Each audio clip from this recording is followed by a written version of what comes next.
Somebody has said to me before, if you had a chance to get your sight back, would you? And it's an interesting question because I don't know that I would.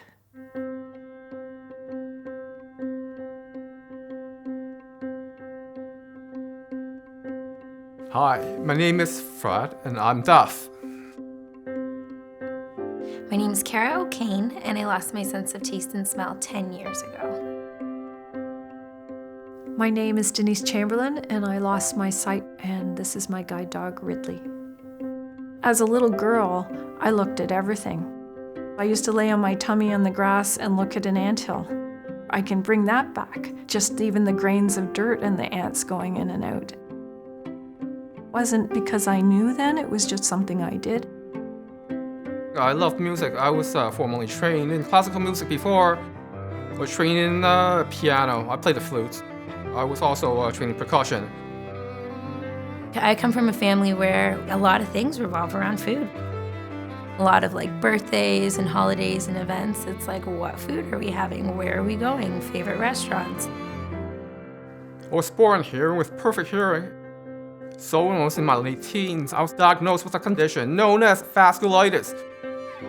It's an autoimmune disease where my immune system thinks that my body and my cells are foreign bodies and it attacks itself.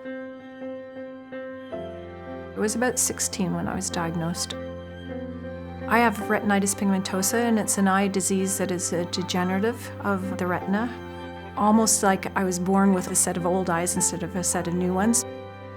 We didn't know how long it would take for my vision to go because nobody knew for sure. I'd found out what was wrong with me, but then things didn't change really. I was working in Florida. I was a lifeguard. Working in Hong Kong back then. I was lifeguarding on a bridge one day. I was just, having a family meal outside, at a restaurant. Started to feel a bit lightheaded. My father, he ordered some Chinese mitten crabs. Those are considered as a delicacy. Ended up passing out on top of this bridge. Went over the side and landed on my head on the cement. Afterwards, we just, went home.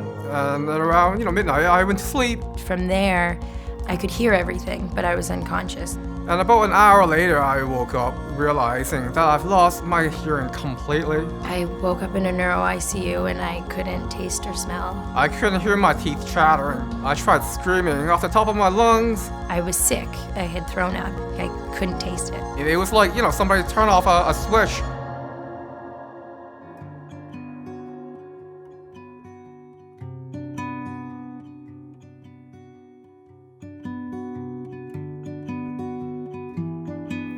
When I first found out that I was going to lose my sight, I was so relieved to know there was something wrong with me because I knew something was going on and I just thought I was crazy. They said that it was all due to torn nerves in the front of my brain. My brain ricocheted back and forth. The traumatic brain injury is what caused the loss of taste and smell. My body and the immune system was at a very, very delicate balance. And the crab probably just, triggered something that caused my immune system to go haywire and killed my hearing nerves. Eating something to trigger, deafness is unheard of. You never realize how many things are connected to smell. I have so many memories in my life where they would just be connected to scents, like people's fragrances, what grandparents smell like. And when you hug someone, when I would hug my parents, they have a scent. There's scents wherever you go that you almost don't realize until you don't have them anymore. The most challenging part, really, I think, was to come into terms with myself, to accept my, my new identity of being a deaf person. Went into a deaf agency one summer. I said, I would like to offer my time, to you guys. I'm handy with computers. I love computers and technology. The only thing that I ask of you is, keep me here so that I can sign with, the deaf people and the deaf staff here so I can practice my ASL. And they said, yeah, that's wonderful. Come on in. We need a tech guy anyway. Several months later, my boss said, Fred, we really appreciate, what you do for us. And, I think it's time that, we hire you as a staff. And I was astounded. I mean, that was the turning point of my life. If it wasn't, for that opportunity, I probably wouldn't be, sitting here today, talking with you. I I wanted to have my children young because I thought I wanted to be able to see them as much as possible. I know when my daughter was born, I was sad. Sad about not being able to see her the way other people could see their children. There was pictures we had taken when she was just born. Real life moves, but pictures stay still, so they stay in my field. I looked over those pictures over and over and over again, and so much so that I can bring them right back into my memory, because I never really saw her except through the picture.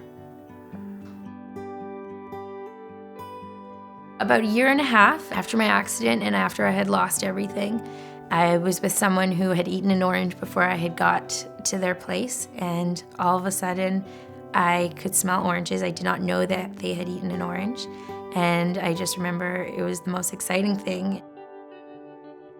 I ate part of it and I could taste it as well. I think it was like midnight and I called my parents. I was so excited.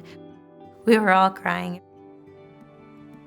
I often think, okay, what would I want my next one to be? So sometimes I just daydream about what my next taste or smell would be, and it's kind of fun to think about. You put it out into the universe, maybe it'll happen, so.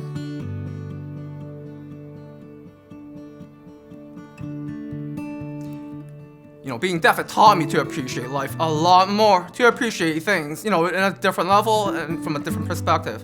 You know, we used to take everything, you know, for granted. If you can see past somebody's disability, you know, you can see it and acknowledge it, but not define the person. I've learned to appreciate things, and I learned to see things from other people's perspective, especially, you know, people who are, you know, differently able.